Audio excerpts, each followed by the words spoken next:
You've no doubt heard of the term a baker's dozen.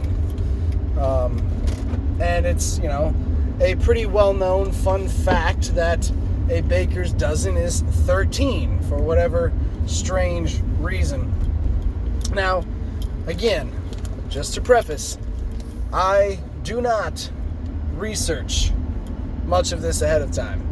This topic has been on my list for quite a while, and I just haven't gotten around to actually looking up why a baker's dozen has to be 13 instead of 12. It's a prime number. It's not divisible by anything, and so you can't divide it equally. So my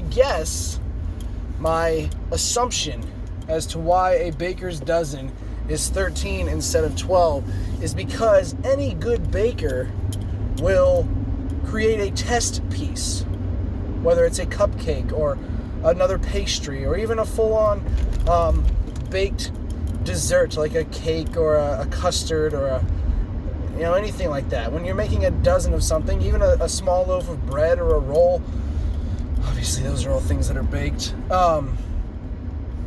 they would create a test piece. They would do one that they test before packaging up the rest, and most of the time those test pieces turn out good, and so they just add them to the remaining dozen. So my theory here is that a baker's dozen was in fact 12 at one point, and due to the continued perfection of the bakers themselves, they were able to just go ahead and throw the 13th in there, thus creating the baker's dozen. Tell me if I'm wrong, please and thank you, and I'll talk to you tomorrow.